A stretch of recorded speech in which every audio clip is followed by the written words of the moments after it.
د نور خدای په نامه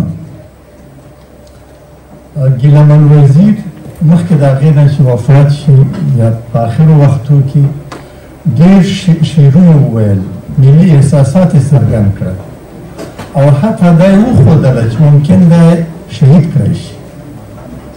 په دې دلیل باندې د ده شعرونه، د ده خبرې او د ده احساسات خلک راجذب او نن یو داسې شخصیت باندې تبدیل شو چې خلک د ده شاته د خبرو شاته د اشعارو شاته حرکت کوي.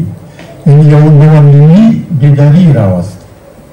مفتی شاکر او مولانا خانزیب او متین الله تراب دوی هغه کسان دي چې خلکو کې یو فکري تغییر راوست، یو ملي حرکت یې پیل.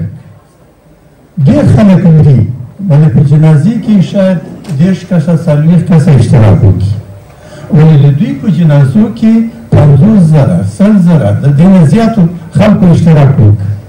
دلیل یې څه دی؟ دلیل یې دا دی چې دوی په ذهنو کې یو تغییر راغی او دا شخصیتونه د دوی فکري مشران شول او نتیجه دا شوله چې هغه حرکت چې پی ټي ایم شروع کړی و د ټولو پښتنو افغانانو د فکري حرکت دپاره، د قوت دپاره، هغه په ډېرو کمو کلو کې 6 کلو کې نتیجه ورکړله او تقریبا ټول پښتانه په حرکت راغلل.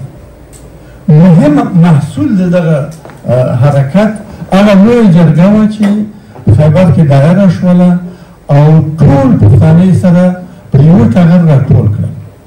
دغه پښتانه مختلف فکرونه درلودل، مختلفو ګوندونو کې وو، مختلفو نظریاتو کې وو، حتی په فکري لحاظ د یو بل په ضد وو، ولې دوی ټول پی ټي ایم په دې قادر شو چې یوې جرګې کې راټول کړي او بالاخره همدې پی ټي ایم دوی ته سوګند ورکړ چې تاسو به هغه فیصلې چې دلته کوئ هغه به عملي کوئ، تاسو د دغې جرګې د فیصلو د عملي کولو مسؤلیت لرئ. پی ټي ایم هیڅ نوع مداخله د دغې جرګې په لیډرشپ کې ونه کړه. دوی ته ویل چې تاسو رهبري جوړه کوي، تاسو خپل مشران وټاکئ او تاسو دغه جرګه رهبري کړئ.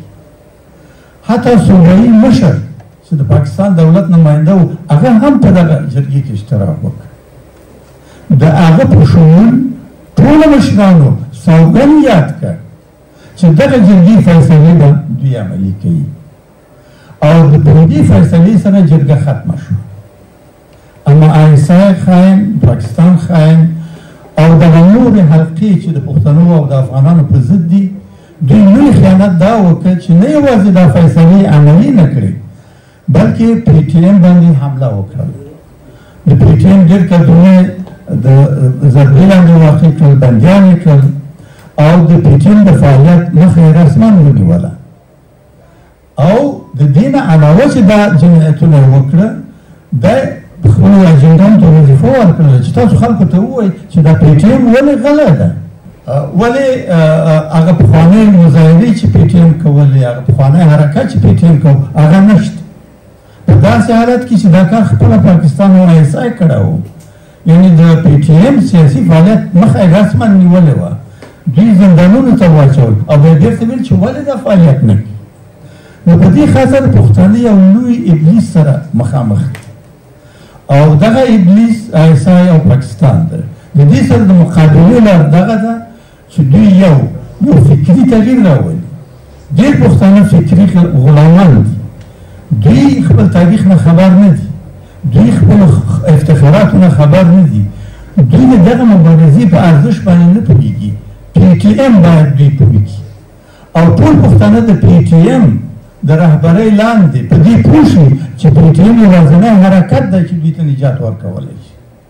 نو په دې خاطر باندې که چې دغه حرکت قوي شي موږ هغه اتحاد او هغه بری ترلاسه کولی شو چې نور دغسې شخصیتونه شهیدان نه شي. یعنې موږ په داسې یو قوت بدلېدی شو، دغه فکر دغسې یو قوت باندې موږ بدلوي چې موږ بیا کولی شو چې مقابله وکړو د دغه ابلیس سره.